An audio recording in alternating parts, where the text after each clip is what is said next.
네, 우리 하나님 말씀 사무엘상 17장 20절부터 30절까지의 말씀입니다. 사무엘상 17장 20절부터 30절까지의 말씀.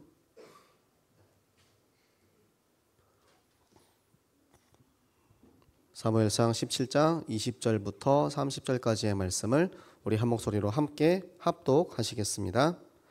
다윗이 아침에 일찍이 일어나서 양을 양 지키는 자에게 맡기고 이새가 명령한 대로 가지고 가서 진영에 이른즉 마침 군대가 전장에 나와서 싸우려고 고함치며 이스라엘과 블레셋 사람들이 전열을 벌이고 양군이 서로 대치하였더라. 다윗이 자기의 짐을 짐 지키는 자의 손에 맡기고 군대로 달려가서 형들에게 문안하고 그들과 함께 말할 때에 마침 블레셋 사람의 싸움 도두는 가드 사람 골리앗이라 하는 자가 그 전열에서 나와서 전과 같은 말을 하매 다윗이 들으니라. 이스라엘 모든 사람이 그 사람을 보고 심히 두려워하여 그 앞에서 도망하며 이스라엘 사람들이 이르되 너희가 이 올라온 사람을 보았느냐? 참으로 이스라엘을 모욕하러 왔도다. 그를 죽이는 사람은 왕이 많은 재물로 부하게 하고 그의 딸을 그에게 주고 그 아버지의 집을 이스라엘 중에서 세금을 면제하게 하시리라. 다윗이 곁에 서 있는 사람들에게 말하여 이르되 이 블레셋 사람을 죽여 이스라엘의 치욕을 제거하는 사람에게는 어떠한 대우를 하겠느냐? 이 할례 받지 않은 블레셋 사람이 누구이기에 살아계시는 하나님의 군대를 모욕하겠느냐? 백성이 전과 같이 말하여 이르되 그를 죽이는 사람에게는 이러이러하게 하시리라 하니라. 큰형 엘리압이 다윗이 사람들에게 하는 말을 들은지라. 그가 다윗에게 노를 바라여 이르되 내가 어찌하여 이리로 내려왔느냐? 들에 있는 양들을 누구에게 맡겼느냐?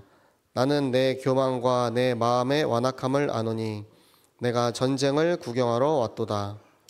다윗이 이르되 내가 무엇을 하였나이까?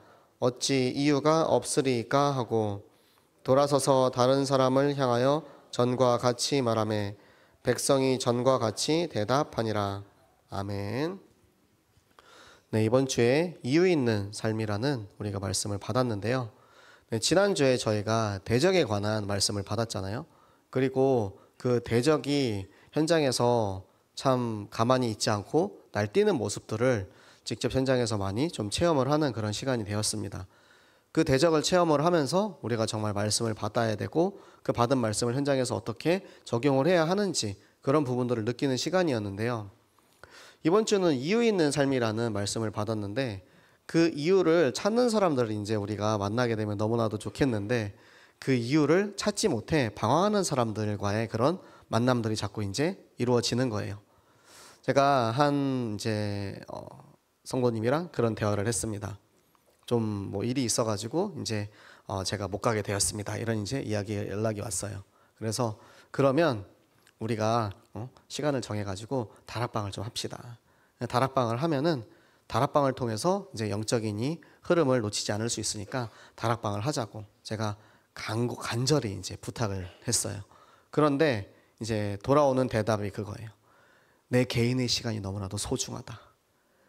나의 시간이 너무나도 중요하기 때문에 나는 그 시간을 절대로 내가 양보할 수 없다. 나에게 있어서 정말 소중한 시간이다 라고 이야기를 하는 거예요. 그래서 하나님 자녀한테 하나님보다 더 소중한 게 있냐라고 물어봤어요. 하나님이랑 함께하는 시간보다 더 소중한 게 있냐 이거예요. 그런데 이미 제 말을 안 듣기로 마음을 먹은 상태이기 때문에 귀가 이제 닫혀있는 여러분들도 다 뭐 체험해 보셨겠지만 이미 나는 결단을 딱 내렸어. 나는 절대 다락방 안 하기로 결단을 딱 내린 상태이기 때문에 절대 나의 그 시간을 목사님한테 양보할 수 없어. 하나님한테 절대 그 시간을 줄 수 없어. 라는 그런 마음을 가지고 이제 저한테 딱 얘기를 하는 거예요. 그래서 근데 뭐 그 사람뿐만 아니라 이제 여러 가지 이제 비슷한 그런 경우들이 이제 생기는 거예요. 자꾸만 이제 이 교회 속에서 공동체 속에서 불신앙에 대한 그런 마음들이 자꾸 올라오고 영적인 흐름과 시스템 속으로 들어오지 못하고 계속해서 이제 문제들이 생기는 그런 좀 포럼들을 듣고 이야기를 들으면서 제가 어제는 기분이 너무 이제 다운이 되는 거예요. 그래서 오늘까지도 계속 이제 저기압이었어요. 기분이 안 좋아서 어제는 막 잠이 안 오는 거예요. 너무 이제 이 안타깝고 이 답답한 마음이 너무 막 크니까 막 화가 나는 거예요. 아니 이렇게 너무 중요한데, 이게 진짜 너무 중요한데 어쩜 이 중요한 거를 그렇게 중요하게 여기지 못할까, 그 마음이 너무 막 애가 타는 거 있잖아요. 그래가지고 어제 밤에도 이제 잠을 이루지 못하고 새벽까지 이제 늦게 잔다고 옆에 사모님한테 혼나고, 자다가 깨가지고 아직도 안 자 이러고 또 뭐라 그러고 또 자다가 깨가지고 좀 자라고 뭐라 그러고 잠이 너무 안 오니까 막 그런 이제 안타까운 마음 때문에, 네, 제가 근데 그런 생각이 들었어요. 나 또한 그렇게 깨닫지 못하고 내 마음대로 하고 있었던 그런 시간들을 좀 돌아보면서, 저한테는 하나님 그래서 뭐 이제 정말로 이렇게 좀 더 많이 아프신 분들이 많이 있겠지만 아주 작은 이제 평생을 저와 함께 가는 동반자로 이제 당이라는 친구를 보내주셨잖아요. 네, 제가 근데 처음에는 그게 굉장히 저한테 좀 충격이었거든요. 너무 충격이어서 제가 초창기에는 되게 좀 우울하고, 여러분 그 혈당 체크 그 바늘로 찔러 보신 분 있는지 모르겠는데 아침마다 이제 그 바늘로 손가락을 찔러 가지고 피를 내야 돼요. 근데 처음에는 피를 내는 게 너무 어려워가지고 아무리 찔러도 이게 아프기만 하고 피가 안 나옵니다. 그리고 이거 어떻게 쓰는지 모르니까 몇 번씩 찌르고 막 하는 거예요. 막 짜증이 막 올라오는 거예요. 그래가지고 막 사모가 자기가 찔러주겠다고 찔렀는데 못 찔러. 그럼 아프기만 하고 계속 그게 반복이 되는 거예요. 내가 막 짜증이 나서 됐다고 내가 하겠다고 막 이러면서 막 찌르고 막, 그게 이제 며칠 반복이 되고, 이제 밥을 먹으려고 밥상에 앉았는데 시금치, 두부 딱 이렇게 식사가 너무 이제 건강식으로 이제 바뀌었죠. 그리고 밥도 이제 잡곡밥 이렇게 해가지고 바뀌었는데, 와, 내가 이렇게 살아야 돼라는 생각이 드는 거예요. 그래가지고 나 그냥 내가 알아서 내가 그냥 살다가 죽을 테니까 너 그냥 가라고, 죽고 가라 그랬어요. 나 평생 일에 수발 들면서 내 신경질 받아주면서 못 사니까 그냥 중국 가버리라 그랬어요. 제가 가버려, 나 그냥 일에 살다가 죽을 테니까 가버려 막 이랬거든요. 네, 정말 물론 정말로 저보다 더 많이 아프시고 힘드신 분들도 많이 있겠지만, 제가 이제 그런 일들을 겪으면서 진짜 이 충격과 그런 부분을 이제 그런 시간들을 보낼 때, 그때 이제 하나님이 그런 마음을 깨닫게 하시는 거예요. 내가 앞으로 무엇을 위해서 살아야 하는가. 그러니까 저는 평생 이제 선교를 할 사람인데, 나의 삶의 이유는 전도와 선교인데, 내가 선교를 하기 위해서 내 몸의 건강과 내 몸의, 그리고 내 개인의 이제 그런 이제 삶의 습관이라던가 그런 부분들을 하나님이 이제 강제로 조정하는 시간을 가지시는 거예요. 그러니까 그 삶의 이유를 깨달으니까 내가 왜 이 병마와 싸워야 하는지, 내가 왜 지금 이 평생의 동반자를 하나 더 달고 살아야 하는지, 그런 부분들을 이제 깨닫게 하시는 거예요. 내가 살아야 하는 이유, 전도와 선교 때문에, 선교를 위해서 나의 육신 또한 하나님께서 주장하시고 인도하신다라는 것을 깨닫게 하시면서, 내가 진짜 하나님 앞에 정말 내 육신의 운동이나 건강이나 식단이나 생활 습관이나 이런 부분들을 하나님 앞에 다시 한번 돌이키는 그런 시간이 되었거든요.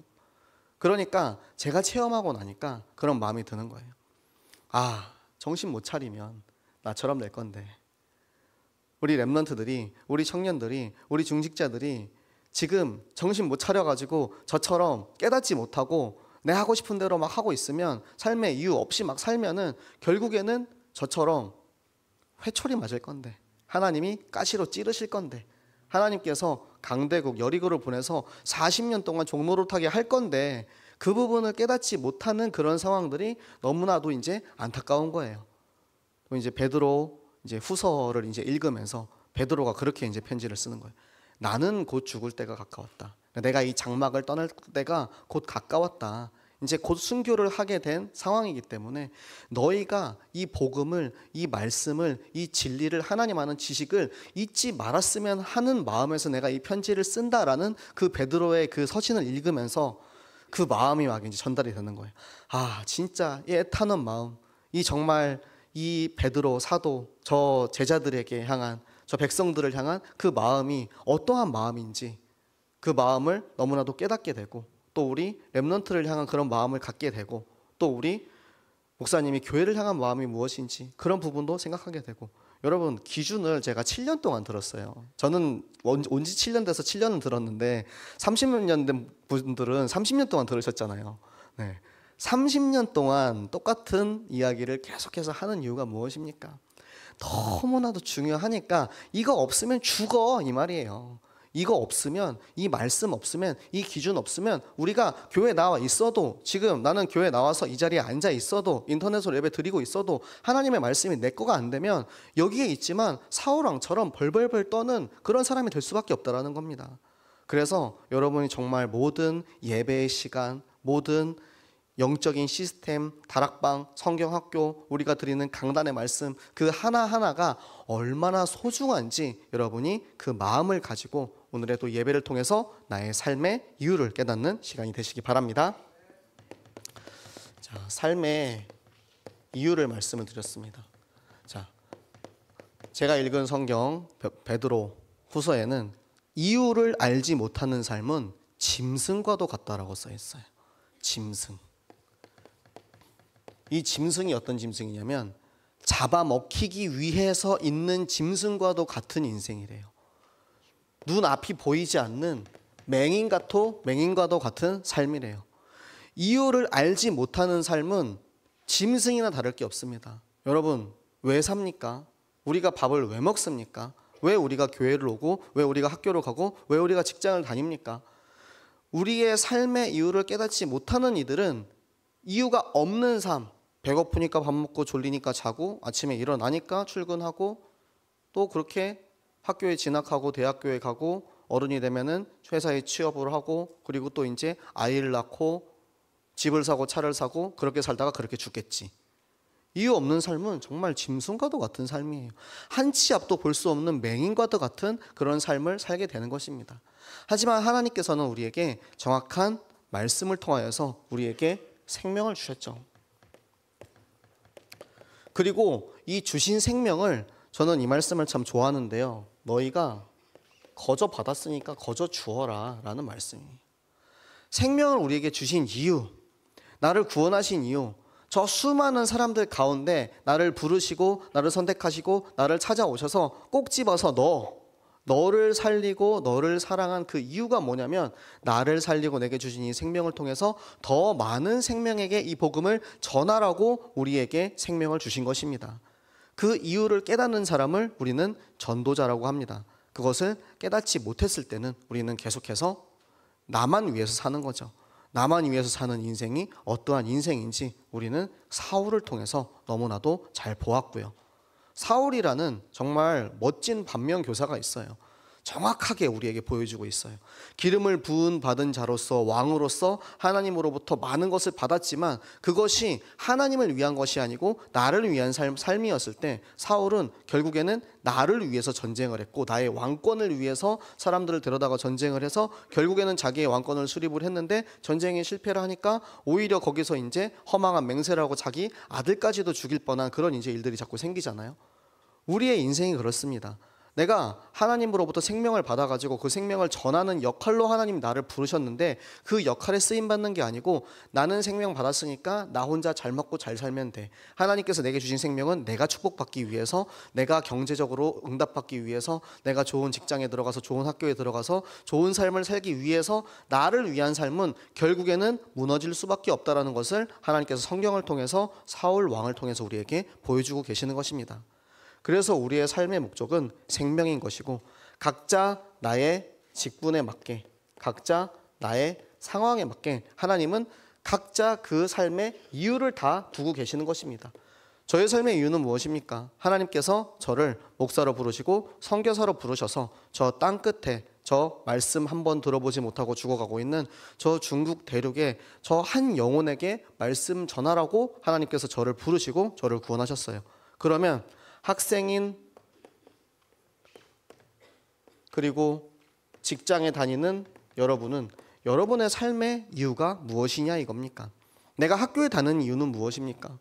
내가 학교에 다녀서 공부를 열심히 해가지고 좋은 대학교를 가기 위해서, 학교에 다니면서 진리 탐구를 해서 내가 뭔가 깨달은 그런 사람이 되기 위해서 학교를 갑니까? 하나님께서 나를 학교에 보내신 이유는 그곳에 구원받을 영혼이 있기 때문입니다. 그곳에 이 말씀이 필요한 사람이 있기 때문에 나를 그곳에 보내신 거예요. 그래서 학생의 삶의 이유는 학교 복음화인 거고요. 그리고 우리 직장 다니는 사람들은 왜 그 직장에 갑니까? 우리가 돈을 벌어서 돈이 없으면 굶어 죽으니까 돈 열심히 벌어가지고 돈 많이 벌어가지고 나는 교회에 헌금하겠습니다. 이게 아니고요. 내가 학교에서 직장에서 그곳에서 생활하고 함께하는 동료들과 함께하는 모든 사람들과 그 모든 관계와 모든 시간들 하나하나까지도 모두 다 하나님께서는 이 복음 전하는 일로 사용하시기 위해서 우리를 먼저 부르신 것입니다. 내가 그 일을 감당하지 못하면 하나님께서는 내가 그 일을 감당할 수 있도록 내가 그 마음을 먹고 결단할 때 우리에게 충분한 힘과 능력과 말씀을 주시는데 내가 그것을 하지 않고 뒤돌아서 눈 감고 도망쳐 있으면 그만큼 결국에는 사울처럼 되는 거예요. 내가 나를 위한 삶, 나의 이득과 내가 돈 벌기 위해서 나의 경제를 위한 삶, 결국에는 최종적으로는 다 사라질 것들을 위해서 우리의 삶을 바치는 것입니다. 세상의 것은 결국 사라집니다. 세상의 것은 우리가 그래서 허탄한 것이라고 이야기를 합니다. 그 공허한 것을 위해서 우리는 생명을 바칠 가치가 있습니까? 영원히 사라지지 않을 이 영원한 생명을 위해서 한 명이라도, 한 영혼이라도 나를 통하여서 그 한 영혼이 살아나는 것을 여러분들이 본다면 그 영혼의 가치가 천하보다 한 영혼이 귀하다고 말씀하신 그 하나님의 말씀을 여러분들이 깨달을 때 나의 삶의 이유를, 나의 삶의 가치를 다시 한번 확인하고 확신하는 시간이 될 줄로 믿습니다. 그 이유, 그 일을 위해서 하나님께서는 우리에게 기름을 부으셨어요. 이걸 하라고, 이 일을 감당하라고 우리에게 기름을 부으셔서 여호와의 영에 감동된 자로서 우리에게 영생을 주시고 우리에게 그에 합당한 사명을 맡기십니다. 내게 기름 부으신 이유와 목적을 꼭 기억하시기 바랍니다. 항상 생각하시기 바랍니다. 이것을 생각하지 않으면 내가 기름 부음 받았음에도 불구하고 여호와의 영이 나에게서 떠나버리는 비참한 삶을 살게 돼요. 제가 여러분을 저주하고 싶어서 얘기하는 게 아니에요. 이미 성경에 그러한 케이스들이, 그러한 이제 증인, 별로 좋지 않은 증인이죠. 증인이 있기 때문에 말씀을 드리는 거예요. 말씀 받은 자로서 기름 부음 받은 자가 이제 두 명이 나오죠. 다윗과 사울. 그런데 두 사람의 행보는 너무나도 다릅니다. 여러분의 행보도 너무나도 다를 수 있습니다. 우리 성도님들, 우리 중직자, 우리 모든 렘넌트들 한 사람 한 사람 하나님께서는 우리를 기름 부으셔서 우리에게 당신의 일을 감당하라고 계속해서 부어주고 계세요. 지금도 이 시간, 이 예배의 시간을 통해서 하나님은 부어주고 계십니다. 그런데 우리는 그것을 나의 것으로 받고 편집해서 나의 현장에 사용하면 그게 더욱더 풍성해지지만 그거를 사용하지 않고 나랑 상관없어 라고 있으면 결국에는 그게 줘봤자 쓸모없으니까 그럼 줄 필요 없잖아요. 뺏기는 겁니다. 날아가는 거예요. 여러분들은 나의 삶의 정체성을 정확히 알고 내가 누구이며 무엇을 위해서 어떻게 살아야 하는지 깨닫는 우리 새생명교회 전교인 되시기를 예수 그리스도 이름으로 축복합니다. 자, 이 이유를 아는 한 사람이 있었습니다. 우리 모두 다 알고 있는 성경에 다윗이라는 인물이 나오죠. 다윗은 이 이유를 알았기 때문에 이 이유를 알아서 그 이유대로 쓰임을 받은 거예요. 오늘 이제 우리가 본문에 보면은 다윗의 시간표가 나옵니다. 저는 제가 성경을 읽으면서 이번 주에는 사실 이 단어가 너무나도 정확하다라는 딱 생각을 했어요. 다윗이 전쟁터에 도착했을 때 마침 블레셋과 이스라엘이 전쟁을 하려고 이제 전열을 가다놓고 있습니다. 다윗이 형들을 만나러 가서 형들한테 형님들 잘 지내고 계셨습니까? 형들에게 갔을 때 마침 골리앗이 나와서 그들에게 소리를 지르면서 이스라엘을 모욕하는 행동을 합니다. 이 마침은 뭐냐면 하나님의 시간표입니다. 하나님께서는 정확한 시간표를 가지고 우리를 인도하고 계세요. 하나님의 계획과 하나님의 시간표는 마치 톱니바퀴와 같아서 정확하게 맞아떨어집니다. 어느 것 하나도 하나님의 계획과 하나님의 섭리에 벗어나는 거 없이 하나님께서는 정확하게 우리를 인도하고 계세요. 그러면 다윗에게 이 마침의 시간표를 가지고 골리앗의 소리를 듣게 하신 하나님께서 우리에게 그 마침을 안 주시겠냐 이겁니까? 우리에게도 동일하게 다윗을 인도하신 그 하나님께서 하나님의 시간표를 가지고 우리 한 사람 한 사람의 삶을 굉장히 자세하게 디테일하게 우리를 인도하고 계세요. 그것에 대한 우리가 눈을 떠야 돼요. 그것에 대해서 우리가 볼 수 있는 것을 우리는 분별력이라고 이야기를 합니다. 분별력은 어디서 나오냐면 너희가 깨어있으라라고 하나님께서 말씀하시거든요. 말씀에 깨어있으면 됩니다. 영적인 눈을 뜨고 있어야 돼요.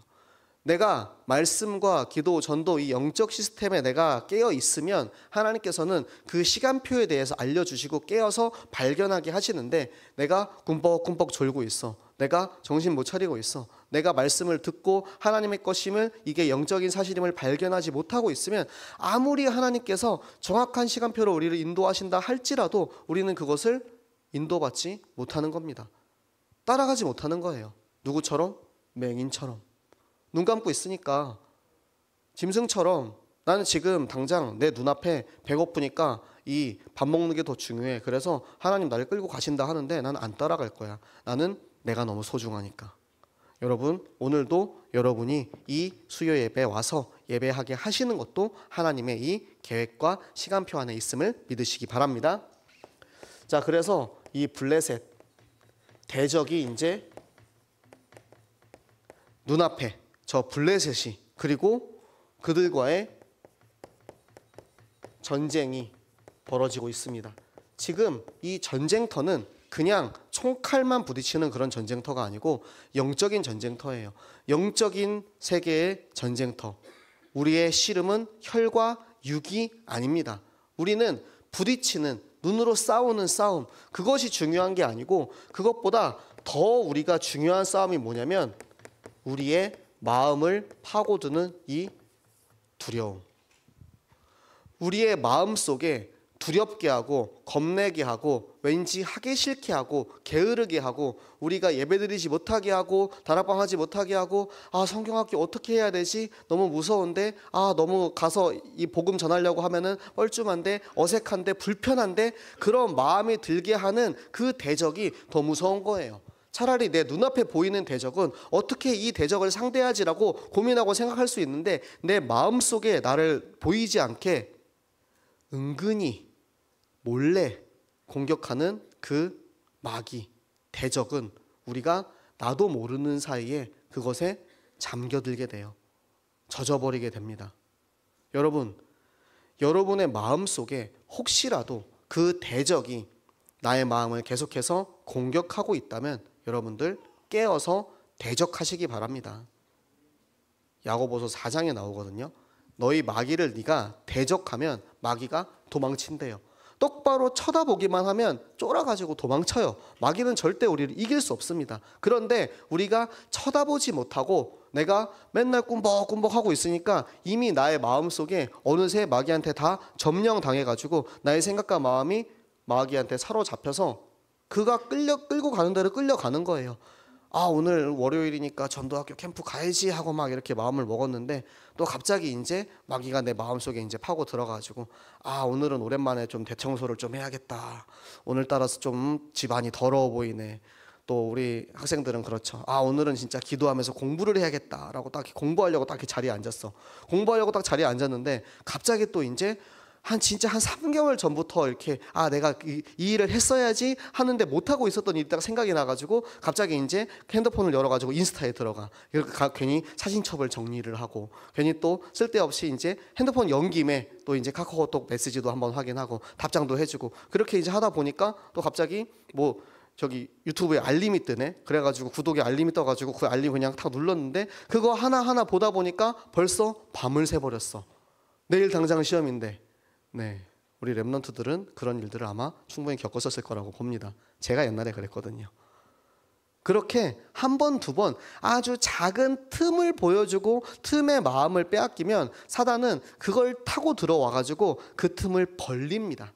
벌려가지고 그 틈이 계속해서 벌어지고 커져가지고 결국에는 이 영적 전쟁에서 패배하게 되는 거예요. 내가 패배했는지도 몰라요. 이미 다 사로잡혀 있으니까.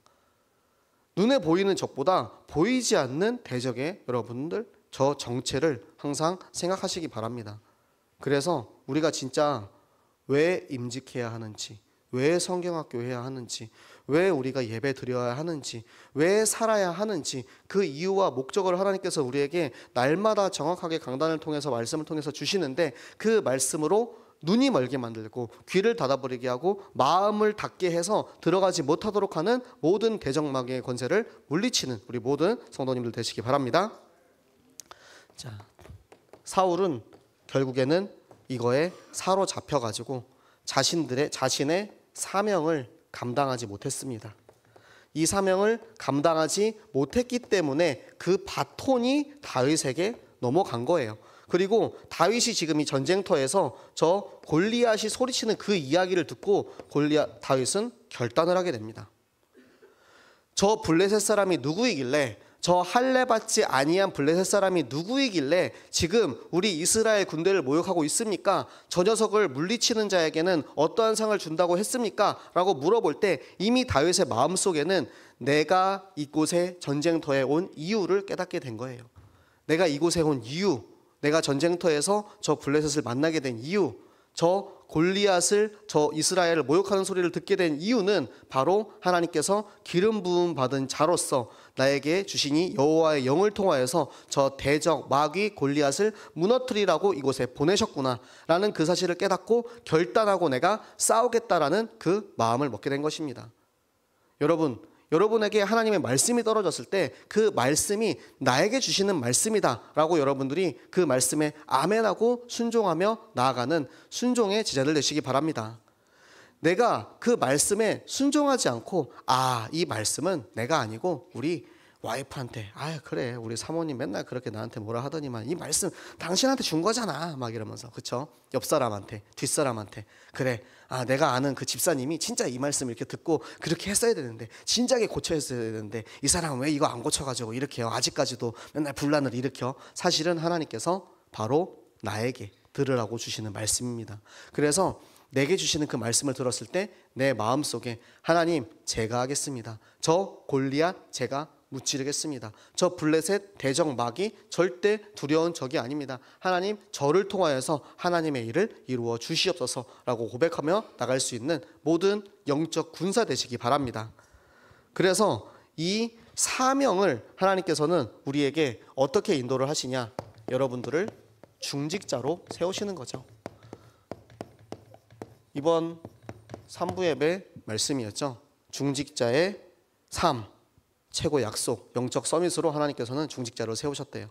그러면 중직자를 세우신 이유가 무엇이냐? 하나님께서는 우리 중직자들에게 기도의 흐름을 타고 말씀의 흐름을 따라서 결국에는 현장에 증인되라고, 증거를 세우라고 말씀을 주셨어요. 기도가 무엇입니까? 기도는 하나님과 나와의 깊은 교제의 시간입니다. 여러분, 제가 오늘 원래 그 생각을 했어요. 773을 한번 풀어야 되나? 제가 예전에 393은 한번 수요 예배 때 한번 한 적이 있죠. 773 기도를 여러분들한테 한번 쫙 정리를 한번 해드려야 되나? 그 생각을 했어요. 그런데 제가 안 한 이유가 뭐냐면, 저도 안 하는데 제가 여러분들한테 여기다 773 쫙 써놓고 말씀드리는 거는 가르치는 사람인 거예요. 가르치는 사람. 만약에 제가 하고 있었으면 제가 여러분들에게 저는 이렇게 기도합니다 하면서 773을 쫙 풀어드리면서 이렇게 여러분도 기도하시면 됩니다. 다 안 되셔도 이 773 중에서 한 개만 돼도 되니까 그렇게 하셔도 됩니다라고 이야기를 했을 건데, 내가 안 하고 있는데 내가 여러분들 앞에서 773은 이겁니다 라고 뭔가 있는 것처럼 막 가르치는 그게 아닌 거예요.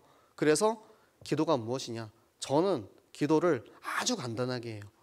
저는 어려운 기도를 하기보다는 매일 기도하는 게 더 중요하다라고 저는 항상 생각을 하기 때문에 매일의 기도, 나를 위한 기도, 교회를 위한 기도, 그리고 우리 렘넌트들을 위한 기도, 현장을 위한 기도, 땅끝을 위한 기도, 간단하게 기도합니다. 간단하게 기도하지만 그 중에 절대 잊지 않는 게 있어요. 기도는 무조건 말씀을 붙잡고. 기도는 내 생각대로 내 방법대로 얼마든지 할 수 있어요. 주세요 하는 기도가 보통 이런 데서 많이 나오죠. 하나님 우리에게 응답을 내려 주시옵소서, 축복을 내려 주시옵소서, 빛의 경제의 축복을 받게 하여 주시옵소서. 왜? 이유가 있어야 되잖아요.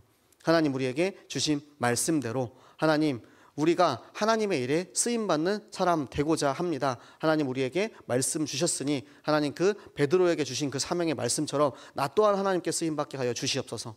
말씀 붙잡고 하는 기도를 통해서 내가 증인으로 세워지는 거예요. 그러면 그 증인으로 세워졌기 때문에 다른 이들에게도 이 기도에 대해서 이야기를 할 수 있습니다. 자, 그리고 기도할 때 항상 나오는 게 이 호흡이에요. 제가 하는 호흡 기도를 말씀을 드릴게요. 저는 호흡 기도를 딱 2개만 합니다. 제가 신학교를 다닐 때는 사실 매일 아침에 학교에서 이제 호흡 기도를 하는 방법을 가르쳐줘요. 그래가지고 이제 호흡 기도 하시는 이제 전도사님이 여기 이렇게 이어폰 이렇게 마이크 이렇게 연결해가지고 막 이렇게 막 박수도 막 치고 막 이렇게 막 걷기도 하고 막 운동도 하면서 막 이렇게 호흡 기도 알려주거든요. 저는 딱 2개 합니다. 내가 숨을 내쉴 때는 내 안에 있는 사단마귀 귀신에게 속는 모든 더럽고 추악한 하나님의 것이 아닌 것들이 다 나가게 해 주시옵소서. 내가 숨을 들이마실 때는 성삼위 하나님, 하나님의 말씀과 하나님의 능력이 나에게 임하게 하여 주시옵소서. 딱 2개 합니다. 제가 하는 기도를 잘한다고 말씀드린 게 아니고 증인으로서 여러분에게 말씀드리는 거예요. 새생명교회에서 배운 것이 있습니다. 이 소리를 하면 안 된다. 여러분, 호흡이 안 되는 사람은 자꾸 입으로 숨을 쉬어요. 그래서 혹시라도 제가 설교하다가 중간중간에 이렇게 한다면 여러분 지적하시기 바랍니다. 목사님 이번에 그렇게 입으로 숨 쉬었네요 하고. 호흡을 할 때 깊은 호흡이 안 돼요. 그래서 제가 이 호흡을 저도 24시간 늘 되는 건 아니에요. 늘 되는 건 아니지만 의식할 때마다 항상 하는 거예요. 여러분도 의식할 때마다 하시면 돼요. 그러면 그 의식할 때마다 하는 것들이 조금씩 늘어나서 이제는 호흡이 기도가 되고 24시간 기도하는 무시 기도의 응답을 누리게 되는 것입니다. 중직자들은 반드시 하셔야 돼요. 여러분에게 중직자로서 하나님께서 기름을 부어서 중직자로 세우신 이유는 중직자가 감투 하나 달아놓고 아이고 집사님 오셨습니까? 아이고 장로님 오셨습니까? 감투가 아니고 교회에서 렘넌트 살리라고, 후대 살리라고, 연약한 이들 살리라고 직분을 주셨는데 내가 살릴 수 있는 힘이 어디서 나오느냐? 여기서 나오는 겁니다.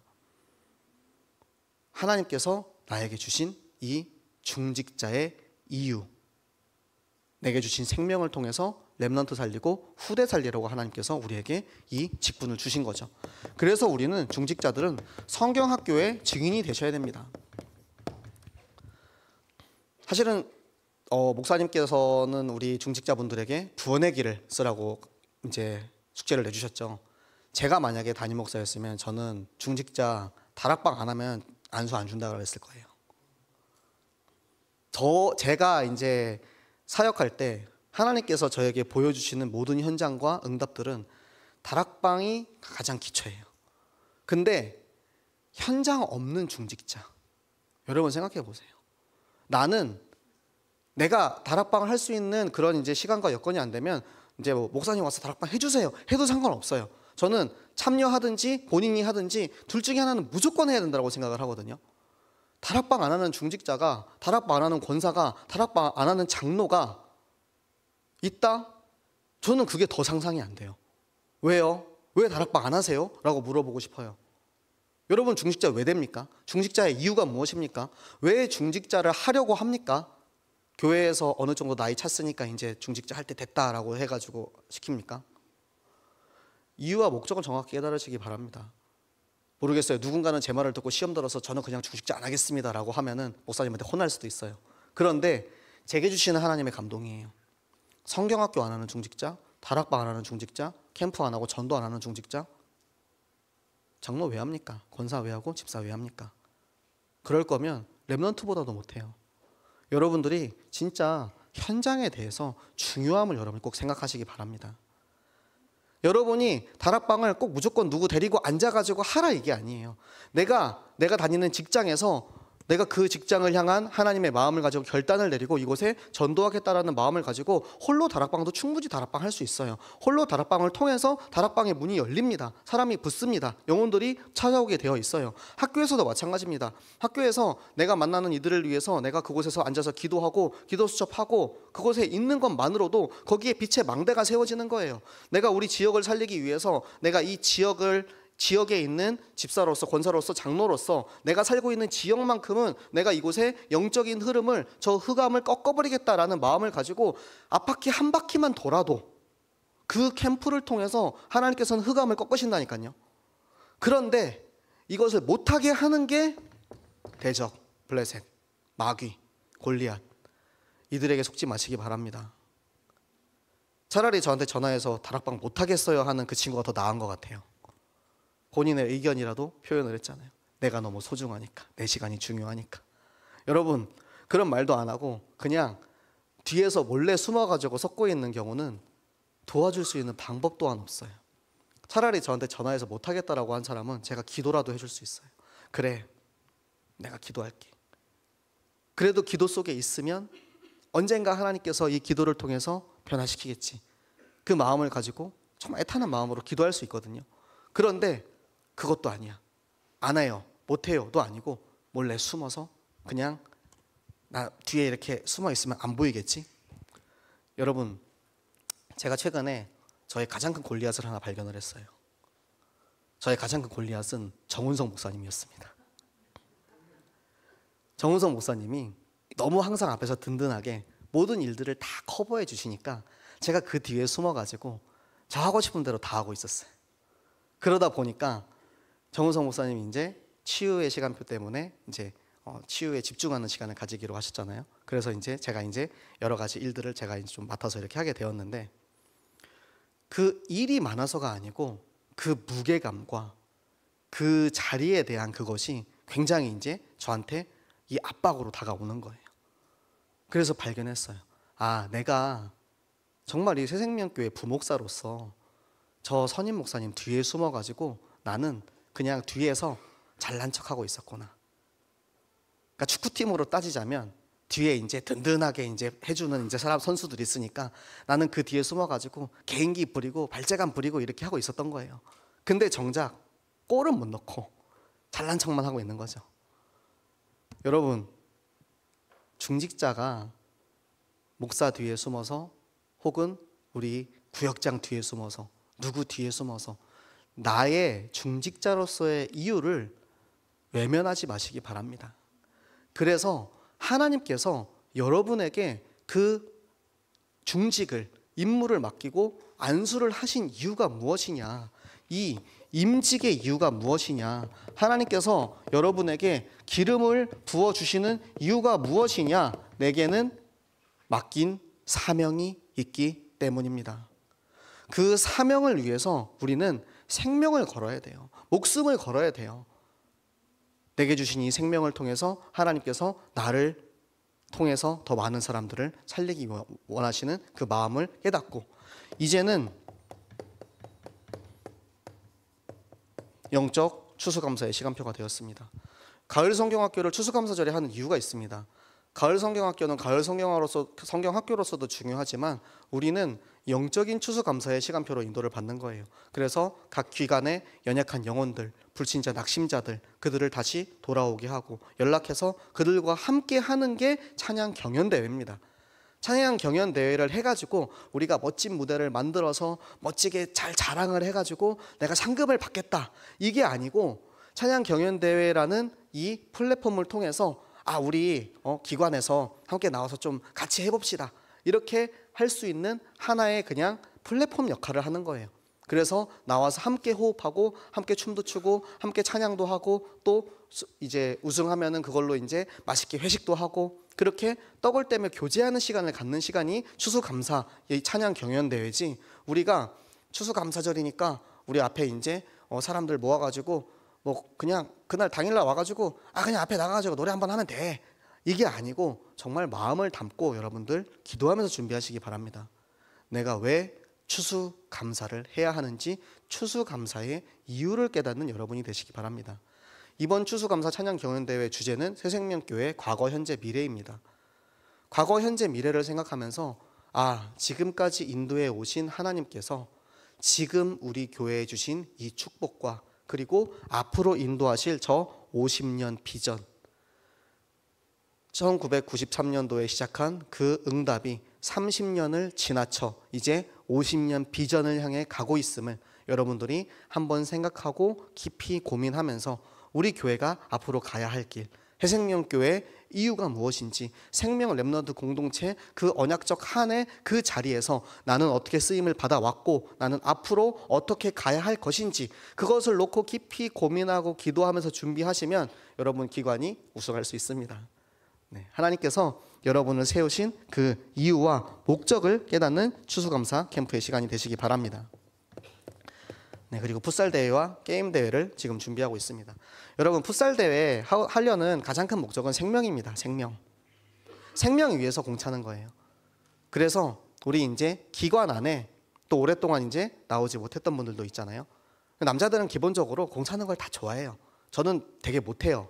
봉을 잘 못 차는데 좋아합니다. 그래서 저는 이제 중계를 이제 재밌게 여러분들 재밌게 보실 수 있도록 중계를 또 할 예정이고, 이 풋살이라는 운동이라는 이 컨텐츠는 그런 거예요. 운동으로 우리가 막 공을 뭐 열심히 해가지고 운동을 많이 해가지고 뭘 잘 하겠다 이게 아니고, 이 컨텐츠를 통해서 한 영혼 한 영혼을 불러오고 그들이 생명으로 살아나고 또 그 문을 통하여서 또 다른 사람들이 들어올 수 있게 되고, 저희 랩런트들한테는 그랬거든요. 저희는 선수가 부족해요. 중고등부 2팀 뽑아야 되는데 선수 부족합니다. 그래? 친구들 데리고 와. 친구들 데리고 오면 같이 공 차고 그 친구들한테 또 복음 전할 수 있고, 대청도 마찬가지고요. 그리고 남전도회도 마찬가지고요. 여전도회도 여러분들 공차기 좋아하시는 분들 있으면 불러오시기 바랍니다. 우리 특별전 여성부 대결이 이루어질 예정이니까 우리 지금 양 팀장님들 이미 선발해 놨습니다. 우리 문경희 권사님이랑 여광석 권사님이 이제 팀장님으로서 선수 선발을 이제 하러 다시 다니실 거예요. 그래가지고 새생명교회 이제 우리 난다 긴다 한 우리 모든 이제 분들 다 모여가지고 한번 공 한번 차 봅시다 해가지고 뭐 친구도 불러오고 가족도 불러오고 이렇게 해서 한번 공도 좀 차시고, 또 우리 이제 초등학생들도 자기들도 차고 싶대요. 그래, 초등학생들 와라, 와서 차. 뭐 혹시 뭐 친구들 중에서 초청할 사람 있으면 초청하고. 그러니까 우리는 모든 것의 목적이, 이 이유가 너무나도 명확해요. 너무나도 명확하기 때문에 그것을 위해서 준비하면 됩니다. 설령 친구 한 명도 데리고 안 왔어도 괜찮아. 내가 이번에 이 친구 데리고 오고 싶어가지고 기도하고 있었어요. 그것만으로도 하나님께서는 그 기도를 기억하시고 일하십니다. 여러분, 게임대회 왜 합니까? 여러분, 게임대회 해가지고 우리 랩런트들 정말 뭐 달란트 있는 친구 발견해가지고 프로게이머 시키려고 게임대회 하겠습니까? 제가 보기에는 그렇게까지 기깔나게 잘하는 친구들은 별로 없어요. 제가 게임 하면 다 이길 수 있을 것 같더라고요, 보니까. 그런데 왜 하냐? 너희 학교에 있는 친구들, 너희 주변에 있는 친구들 초청해 와. 야, 상금도 있어. 초청해 와서 같이 한번 축제 한번 해보자. 그때 이제 푸드트럭도 불러가지고 막 이렇게 맛있는 것도 먹고 또 재밌게 게임도 하고 또 상금도 타고 또 새 친구들 오면은 거기 복음도 전하고, 완전 축제의 장 아닙니까? 그것이 우리의 삶의 이유입니다. 삶의 이유가 결정되어 있는 사람은 어떠한 일을 해도 전부 다 생명을 위해서 할 수가 있어요. 내가 밖에 나가서 국어를 해도 내 삶의 이유가 복음과 전도에 있으면 하나님께서는 그것을 통해서 영혼을 살리십니다. 그런데 내가 삶의 이유를 깨닫지 못하고 있으면 내가 나가서 재벌 회장이어도 결국에는 바벨탑처럼 무너질 곳을 위해서 탑을 쌓고 있는 것입니다. 오늘 우리에게 주시는 이 삶의 이유와 목적을 하나님 말씀을 통해서 깨닫고, 그 말씀이 나의 삶의 참 이유가 되어서 내가 왜 임직해야 하는지, 내가 왜 중직자가 되어야 하는지, 내가 왜 새생명교회 랩넌트로 살아야 하는지, 내가 이 땅에 살아가는 나의 삶의 이유를 깨닫는 우리 모든 새생명교회 전 교인 되시기를 예수 그리스도 이름으로 축복합니다. 우리 함께 기도하도록 하겠습니다. 우리 정말 너무나 중요하게 기도해야 될 기도의 제목이 있습니다. 임직식을 얼마 앞두지 않고 있는데요. 제가 이제 임직식을 앞두고 그런 이야기들을 많이 들어요. 우리 임직자분들이 임직을 받을까 말까 고민을 하면서 여러 가지 이제 시험에 들게 되는. 왜? 마귀 대적은 알거든요. 가만히 놔두지 않거든요. 지금 저 사람이 순탄하게 임직을 받아서 기름 부음을 받으면 이제는 내가 와서 옆에서 찝쩍거릴 수도 없어요. 마귀가 너무 잘 알고 있기 때문에 임직 못 받게 하려고 온갖 난리를 칩니다. 속지 말고 끝까지 내가 임직을 왜 받아야 하는지, 중직자가 왜 되어야 하는지 그것에 대한 이유를 깨닫고 새생명교회 후대 살리는 새생명교회 생명운동의 증인으로 세워지는 우리 이번 임직식 되도록 기도해 주시고요. 또 이번에 있을 우리 가을 성경학교, 가을 성경학교는 새생명교회의 정체성입니다.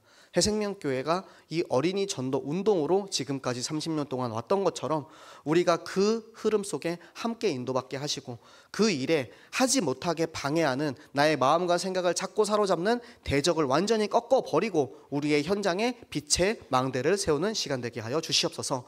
영적인 추수감사하는 시간표 되게 하시고 또 우리가 준비하고 있는 풋살 대회와 게임 대회, 우리의 모든 삶의 이유가 생명 살리는 임을 확인하고 확신하는 축복의 시간 되게 하여 주시옵소서. 우리 함께 같이 기도하도록 하겠습니다. 살아계신 하나님 아버지, 너무나도 감사합니다.